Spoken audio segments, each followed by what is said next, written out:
The Forgotten Puppeteer. In the heart of the city, shrouded in the cobwebs of forgotten memories, stood an abandoned puppet theatre, a relic of a bygone era.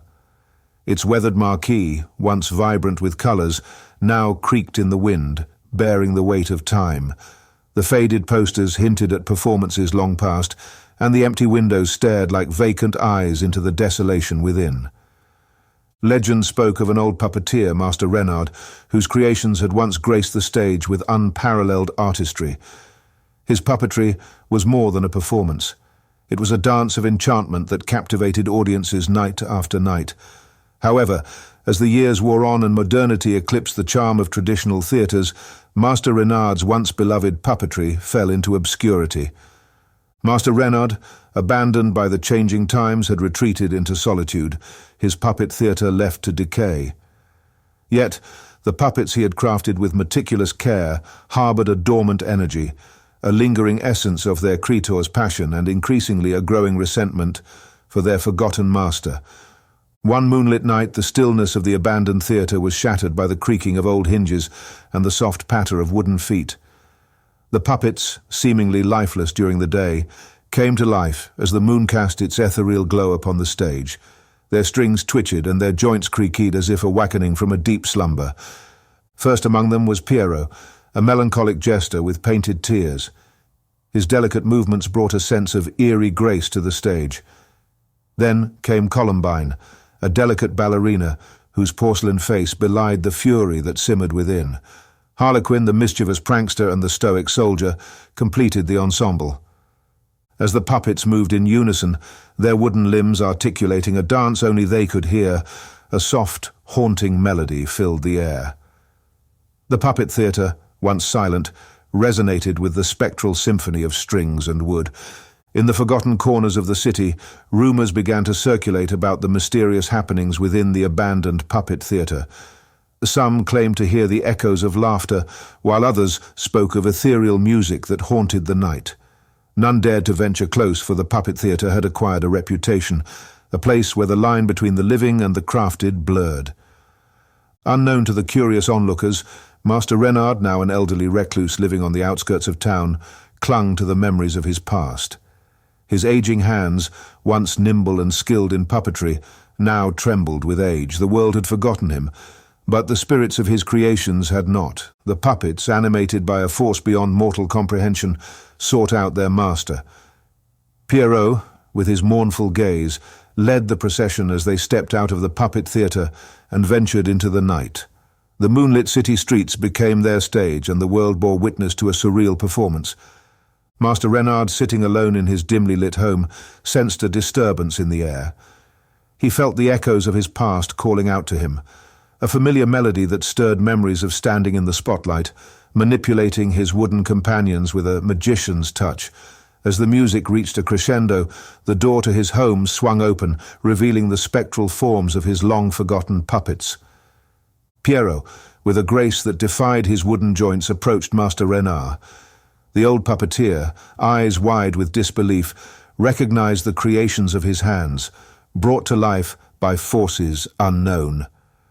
The room was filled with the haunting symphony of the puppet's movements, Columbine twirling elegantly, and Harlequin, with his mischievous antics, circled around Master Renard. The soldier stood at attention, his wooden eyes fixed on the old puppeteer. The once silent theatre had become a living tableau of the past, a surreal reunion between a master and his creations. The puppets, driven by an unseen force, conveyed their silent grievances. They danced the stories of neglect, of an art form abandoned and left to decay. The puppet theatre, once a haven of creativity, had become a tomb for forgotten dreams. Master Renard, overwhelmed by a mix of emotions, reached out to touch the wooden visage of Pierrot. As his fingers traced the contours of the puppet's face, he felt the weight of his own remorse. The puppets, fueled by a silent rage, sought retribution for the years of neglect and the betrayal of being discarded like relics of a bygone era. With each movement, the puppets communicated a single demand. They wanted their art to be remembered, their performances to be celebrated once more. In their eyes, Master Renard saw not just wooden puppets seeking vengeance, but the embodiment of his artistic legacy, yearning for recognition. As the night wore on, the puppeteer and his creations moved through the moonlit city, leaving a trail of whispers and spectral music in their wake. The city, once indifferent to the plight of the puppet theatre, now bore witness to a surreal procession that transcended the boundaries of the living and the crafted. The puppets, fueled by the ethereal force that animated them, sought out the forgotten corners of the city where memories of the puppeteer's performances lingered. Alleyways and abandoned theatres became their stage, and the old puppeteer, guided by the silent dance of his creations, found solace in the rediscovery of his art. Word of the haunting puppet procession spread like wildfire through the city. Curious onlookers, drawn by the otherworldly music and the enchanting dance, followed the ethereal troupe. The once abandoned puppet theatre became a focal point of fascination, a place where the supernatural met the echoes of a forgotten past. In the wake of the puppeteer's journey, the city underwent a transformation. The puppets, having conveyed their message through the silent language of their movements, retreated to the confines of the abandoned theatre. Master Renard, having rediscovered his purpose, took it upon himself to breathe life back into the forgotten art of puppetry.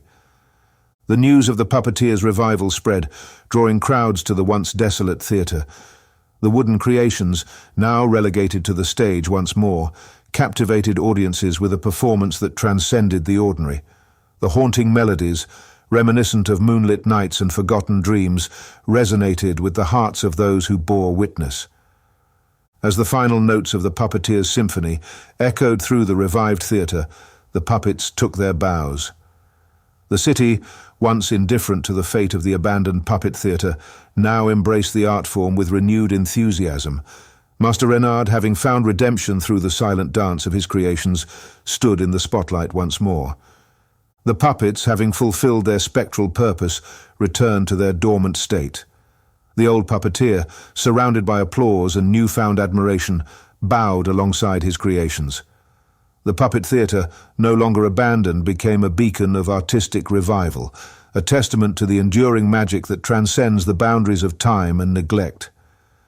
In the quiet moments that followed, as the audience dispersed and the city embraced the rebirth of puppetry, Master Renard looked at his creations with a sense of gratitude. The puppets, though still crafted from wood and strings, had become more than mere inanimate objects.